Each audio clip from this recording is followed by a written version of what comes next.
Bueno, vamos a empezar. Como hemos visto ayer, habíamos checado el ejercicio de dos fases de condensación y de enfriamiento.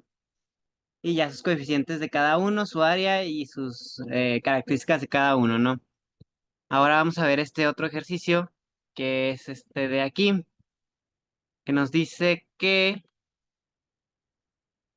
eh, para enfriar una corriente de 1700 kilogramos por hora de etano gaseoso desde 200 hasta 60, se utilizará un intercambiador de calor de tubos y coraza que funciona como se indica en la figura. Y aquí nos vienen más datos de todo y nos pide lo mismo de siempre, ¿no?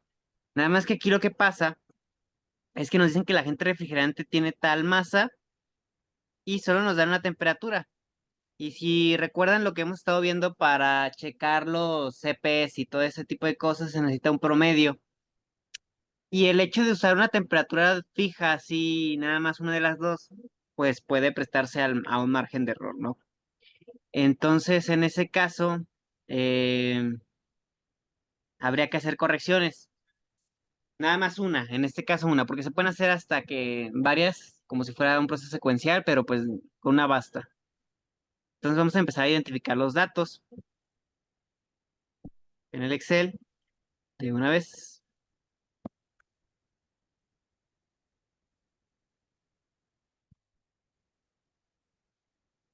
Aquí listo, ya tenemos aquí el intercambiador, ¿no? Vamos a ver si es a contracorriente o en corrientes paralelas. Como lo que puedo ver aquí es que sí es a contracorriente, porque aquí va saliendo y acá apenas va entrando, entonces está a contracorriente. Por un lado vamos a tener la entrada del caliente y por otro lado vamos a tener la entrada del frío. Entonces, si ya podemos pues, poner primero que nada nuestro diagramita, que casi siempre es algo que piden todos los ejercicios, pues sería más o menos algo así.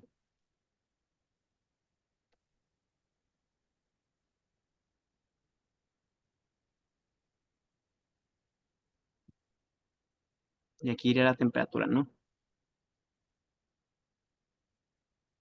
Primero que nada, ¿qué es el caliente etano gaseoso? Pasa de 200 a 60, ¿no? Me quedó muy lineal, entonces vamos a tratar que quede más como curva. Esta es la temperatura de entrada del caliente, que son 200, y la temperatura de salida del caliente, pues va a ser de 60 grados. Ahora, ¿qué tenemos de frío? Sería, en este caso es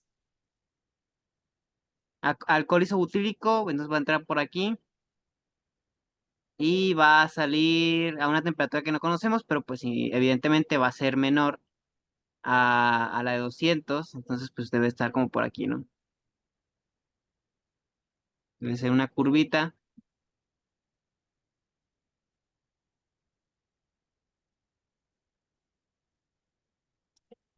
Y listo, tendríamos aquí nuestra temperatura de entrada, que sería de 40.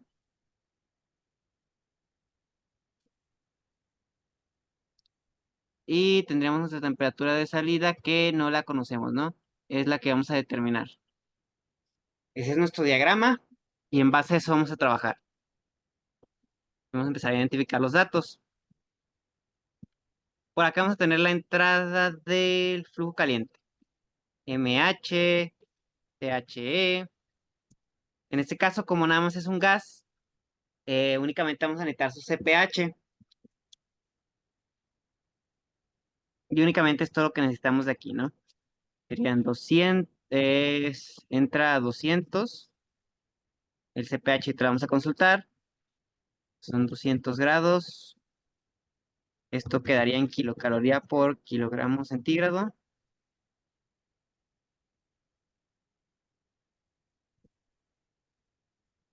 Y esto va a estar en kilogramos por hora.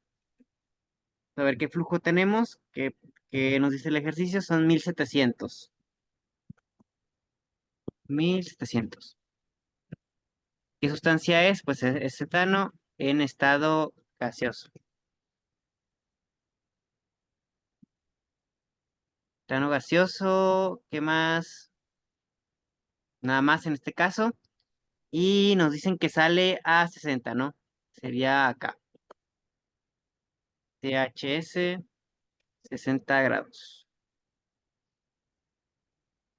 Ahora vamos al siguiente caso, que es el del fluido frío. MC, kilogramos por hora.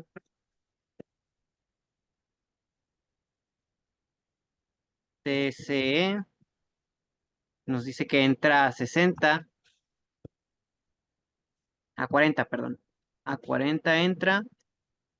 Y este va a ser un CPC. Pero ¿de qué en qué unidad está? Pues en kilocalorías, kilogramos por hora, ¿no? Kilocalorías, kilogramos centígrado, perdón. ¿Y qué sustancia estamos manejando? Es alcohol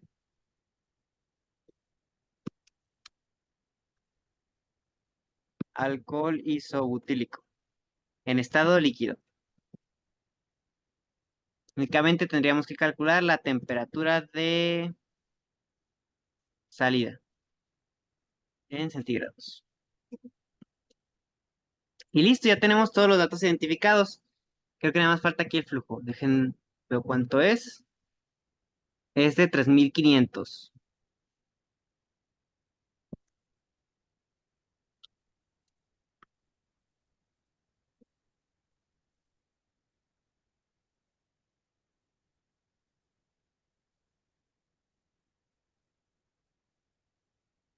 Y listo, ya tenemos todos los datos identificados para empezar el ejercicio, ¿no? Los dos flujos, aquí están. Las temperaturas, pues ya tenemos identificadas la mayoría. Esta de acá. Nada, nos faltaría una.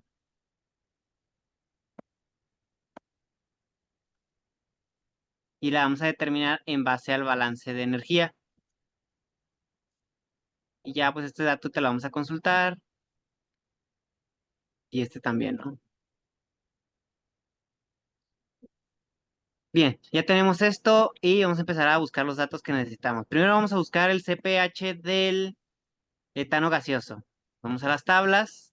Como etano gaseoso, acá están. Vamos al nomograma, ¿no? Etano gaseoso. Gases y vapores. ¿A qué temperatura lo vamos a checar? A una temperatura media. 200 más 60 son 260. 260 entre 2 son 130. Para el número 3. Aquí, por ejemplo, tenemos varios etanos. Si se fijan, 3, 9 y 8. ¿Cuál vamos a agarrar? Aquí nos dice el intervalo mínimo y máximo que se maneja. Y como manejamos de 60 a 200, pues con el primero basta, ¿no? Entonces manejamos el número 3. Y ahora sí nos vamos a checar acá. 130 grados. El número 3. ¿Dónde lo tenemos? Acá arriba, ¿no? Entonces sería 130, 150, 125, más o menos como por aquí, más o menos un poquito arriba del 125. Y ya trazamos nuestra línea, que sería a partir de aquí, hasta cruzar con el número 3.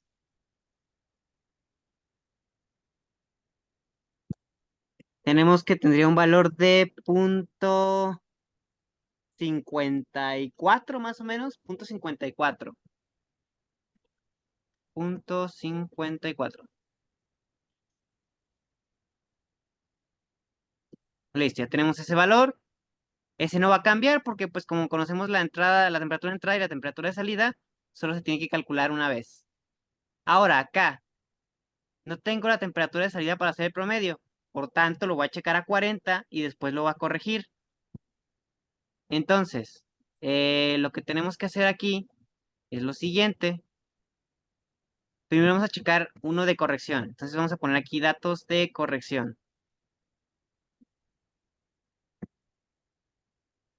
Datos previo corrección.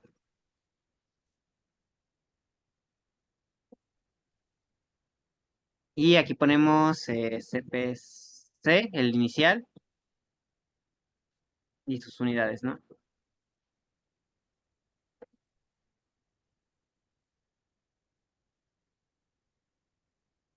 Y la primera temperatura que vamos a calcular, porque esa se va a corregir. Ahorita les digo por qué.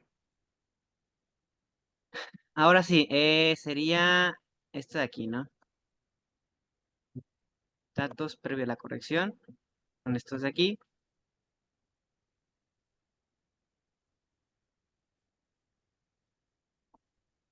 Hay que checar a 40 grados, porque es el único dato que tenemos de ese flujo.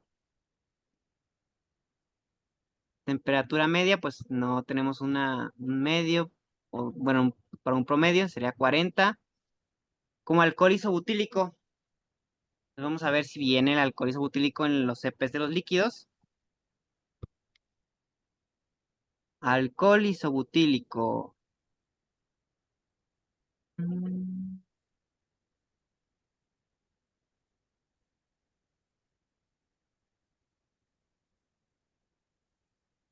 Isopropanol, aquí está, es este de acá. Otra forma de decirle al alcohol isobutílico, pues es el isopropanol, ¿no? Este de aquí, que es el número 47.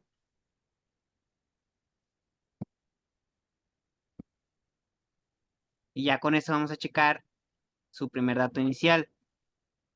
El 47 está ahí abajo, está 40, entonces 47, aquí más o menos. Entonces sería el siguiente valor. Aquí está el 40, aquí, hasta el 47, sería aquí, punto 71 más o menos, ¿no? Punto 71. Punto 71 es ese dato que tenemos. Punto 71. Listo, ya tenemos ese valor. Ahora sí, ¿qué es lo que sigue? Sacar nuestra primera temperatura eh, de salida. Eso lo vamos a hacer con el global de energía. Lo de arriba es igual a lo de abajo, en base al diagrama que teníamos ¿no? En donde hay una curvita y la otra que va para acá. Es quiere decir que lo de arriba va a ser igual a lo de abajo. Eso en el balance. Como es calor sensible, pues el balance global de energía quedaría definido de la siguiente forma. mH por CPH por THS menos THE es igual a MC CPC por TCS menos TCE. Listo, ya tenemos el balance global. ¿Tengo MH? Sí. CPH, sí. THS, también. THE, también.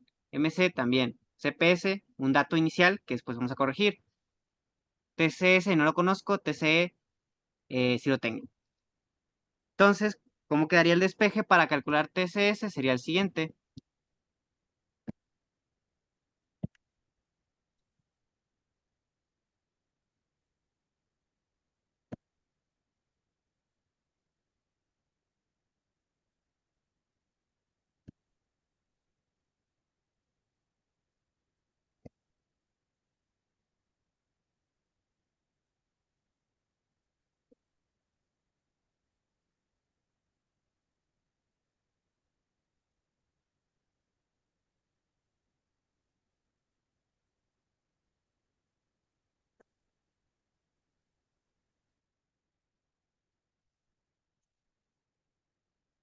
Y listo, ya nada más falta la otra parte del despeje, que sería la TCE.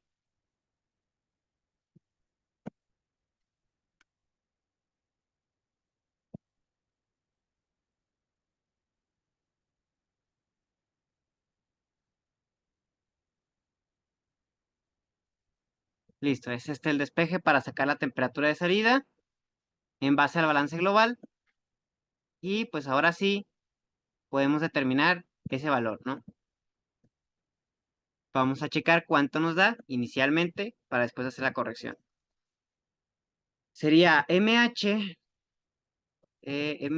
acá está, por CPH por 200 menos 60. Todo esto dividido entre MC por CPC más TC. Listo, inicialmente tenemos esta temperatura de aquí, pero no es la correcta. Ahora, ¿qué es lo que vamos a tener que hacer? Ahora sí, sacar una temperatura media entre esas dos, entre 91.71 más 40 entre 2. Ese valor nos va a dar de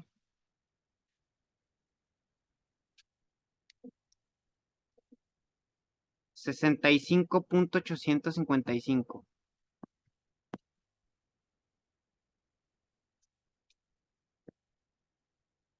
Y con eso vamos a consultar el CP, ahora sí el verdadero, el corregido, que dijimos que pues en este caso la sustancia que estábamos manejando era isobutanol, que es el isopropanol, perdón. Sí, era isopropanol, isobutílico, perdón. Ah, isobutílico, que es el 43. Es este de aquí, el 43. Ah, a ver, sí, isobutílico.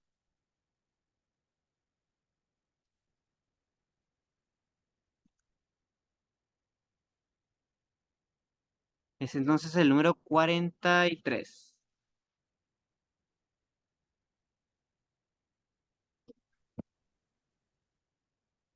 Entonces, ahora sí lo checamos.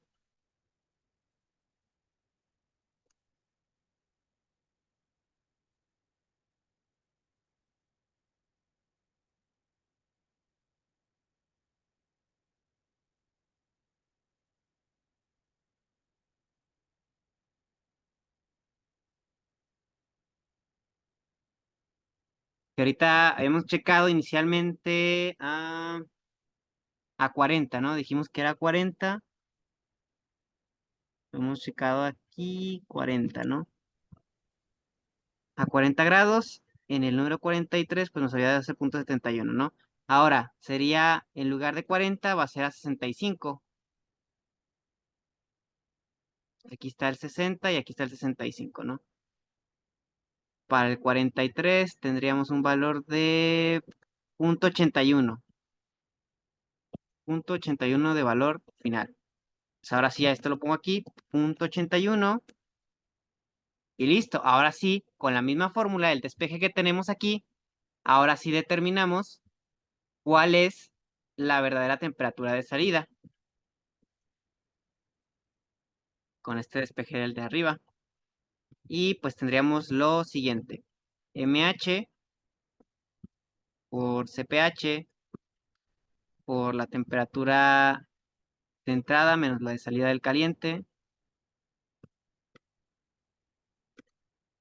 Todo esto dividido entre MC por CPC más esto de acá, ¿no? Y listo, ya tenemos la temperatura ahora sí de salida, 85.33. No cambió tanto, pero sí bajó poquito, entonces sí implica cambios, ¿no? Y esto se puede volver a repetir y va a ir bajando de poquito en poquito, pero ya realmente si lo vuelven a hacer esto que acabo de realizar, la variación va a ser muy pequeña. Muy probablemente la temperatura de salida les de 82, 80 y ya. Pero con una vez basta. Entonces, este sí ya va a ser nuestra respuesta para ese inciso. ¿Tienen alguna duda hasta aquí, hasta esta parte? ¿Siempre va a ser nada más una vez la iteración o, bueno, es lo recomendado por el tiempo o si tenemos que hacer más de una en el examen? Por cuestiones de tiempo, con una basta, porque todavía hay que calcular el resto de cosas y pues sí, sí llevan más tiempo. Entonces con una debe bastar. Gracias. Yo tengo Nada, una duda. sí, En dime. la fórmula restamos la temperatura de entrada del caliente y a la fórmula se resta. ¿Otra vez me puedes repetir? Sí. Es que lo dije mal. Restamos la temperatura de salida en lo del Excel, pero en la fórmula... ok. Sí, sí, me había equivocado, perdón, las puse al revés. Pero sí, siempre es primero la mayor y después la menor. En este caso, THE y THS. Sí, ahora sí ya quedó. Siempre es en el rango de temperaturas, la mayor menos la menor, y ya, así quedaría. Aquí estaba al revés, entonces sí era 200 menos 60. Y pues bueno, ya con esta iteración que hicimos ahorita, pues nos dio que son 85 grados, ¿no? Entonces con esa basta para demostrar que sí lo hicimos, ¿no? Nada más con que quede evidencia. Y luego, pues ya tenemos esto y todo. ¿Qué es lo que sigue? Pues hacer el resto de cosas que es el cálculo de las áreas y todo eso, ¿no? Aquí por buena, pues porque no vienen dos secciones, pues va a ser un poquito más sencillo, ¿no? Entonces aquí le ponemos cálculo de áreas. Bueno, no, primero que nada vamos a calcular los delta T's de cada lado, ¿no? DT1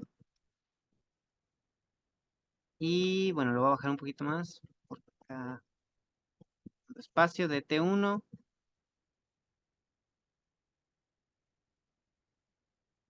y DT2.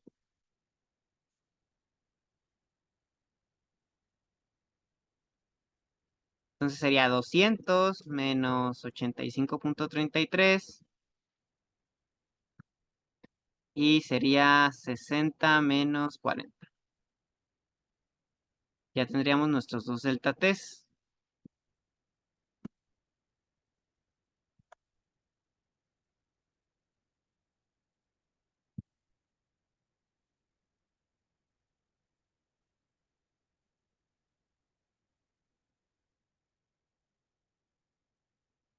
Y eso pues es a partir del diagramita, ¿no? Que teníamos las dos curvas, el delta T de aquí y el delta T de acá, ¿no? Como iban a contracorriente, pues se tiene que sacar así, ¿no?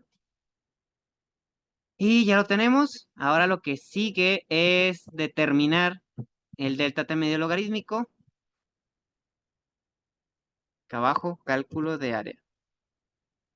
Entonces vamos a poner todo lo que nos pide. Cálculo de área.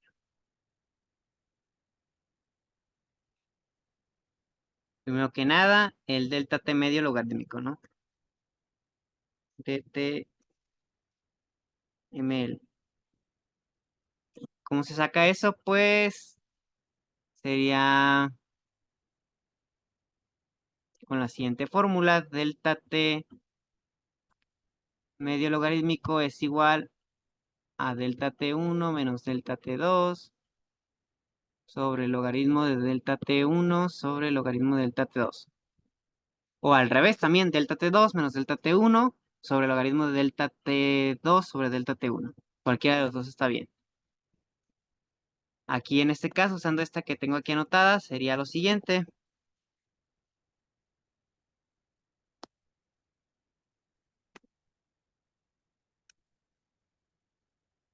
Delta T1, 114 esto de acá. 114 menos 20 entre logaritmo natural de delta T1 entre delta T2, ¿no? Y listo, ya tenemos aquí el delta T medio logarítmico. Ya tenemos esa parte.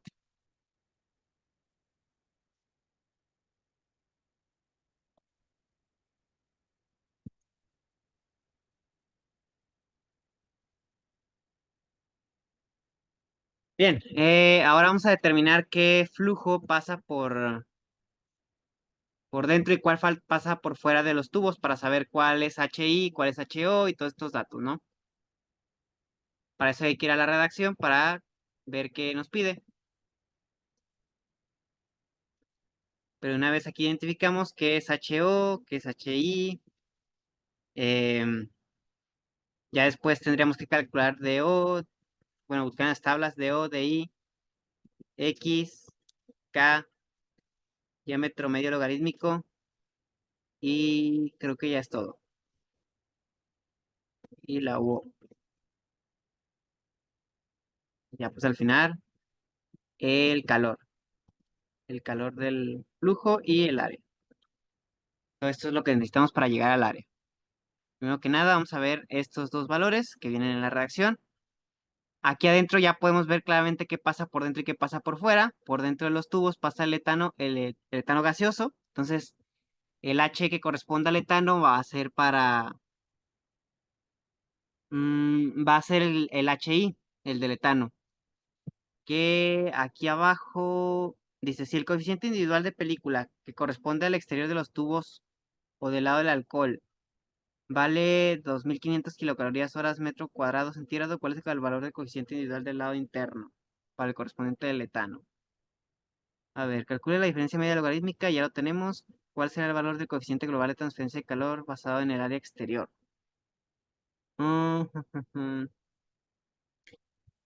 A ver, ¿qué más datos tenemos?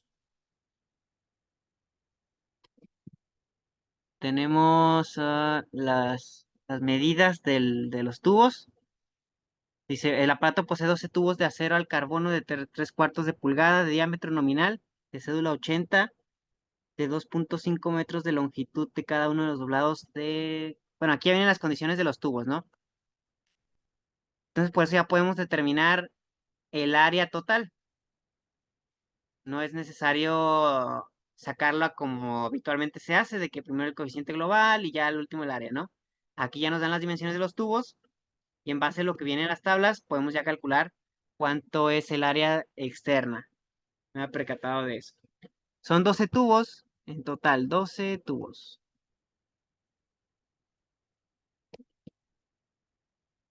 Son 12 tubos. eh, Al carbono de 3 cuartos de pulgada. Acero al carbono. Cédula 80.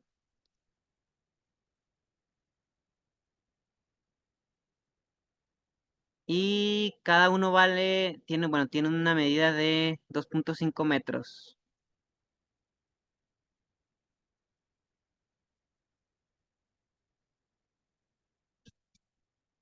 Ahora sí, con esos datos vamos a determinar cuál es el área total. Primero vamos a checar las dimensiones de estos tubos en las tablas, que aquí está en esta tabla. En este caso sería de 3 cuartos, ¿no? Aquí no viene la cédula 80, quiere decir que en esta tabla no está, debe estar en esta otra de acá. 3 cuartos. Aquí está. 3 cuartos y cédula 80.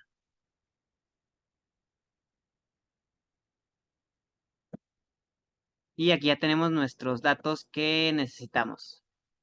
El diámetro exterior, el espesor de la pared, que es la X, y el diámetro interior. Esas medidas las vamos a pasar para el Excel para poderlas utilizar más adelante para el cálculo del coeficiente, del individual, el del etano, porque conocemos el del exterior, pero no conocemos el del interior. Entonces, para eso, pues vamos a necesitar estos datos, ¿no? 1.050. 1.050 pulgadas. De diámetro interior sería 0.742. 0.742 pulgadas. Y de espesor tendríamos 0.154. 0.154 pulgadas. Lo convertimos a metros, 2.54 entre 100. 2.54 entre 100. Bueno, esto ya está aquí. Lo arrastro. Y ya tendríamos todas estas medidas en metros. Ya podríamos también sacar el diámetro medio logarítmico. ¿Cómo se saca eso? Pues acuérdense que es como lo del medio logarítmico de la temperatura. Regreso esto. Aquí ahí está. El diámetro medio logarítmico del externo y el interno sería lo siguiente.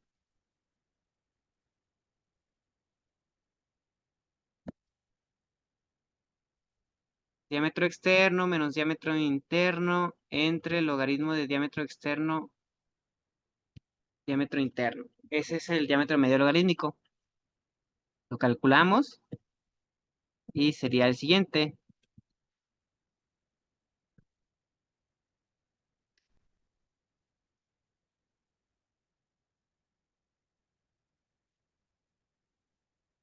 Y listo, ya lo tenemos en metros.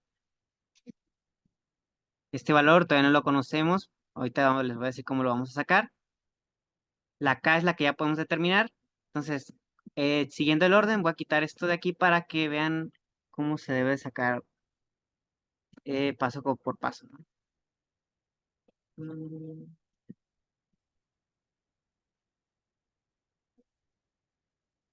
Entonces, primero identificamos estos datos y ya después sacamos el resto de cosas, ¿no? Que es el área y todo eso.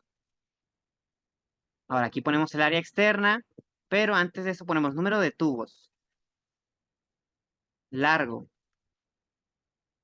y ahora sí, área externa. ¿Cuántos tubos son? 12. Largo, 2.5 metros. El área externa ahorita la calculamos y ya nada más nos falta la K. ¿En qué unidades tiene que estar la K? Pues en kilocaloría de hora metro cuadrado centígrado, ¿no? Entonces, nos vamos a las tablas. Es acero al carbono. Y aquí lo tenemos, ¿no? Que es este de aquí, acero, 1% del carbono. Cualquiera de los dos valores está bien porque pues no varía tanto. Y pues nada más sería convertirlo a las unidades que lo necesitamos.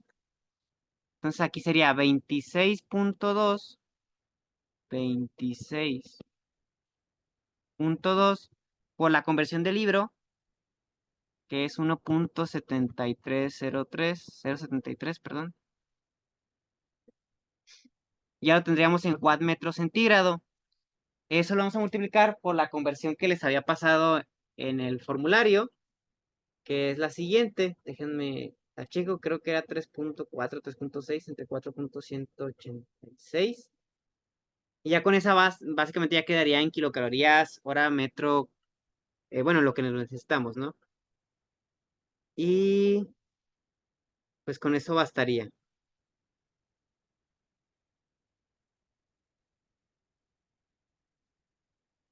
Bueno, como ya se acaba el tiempo, si quieren le seguimos se vuelven a conectar para terminarlo.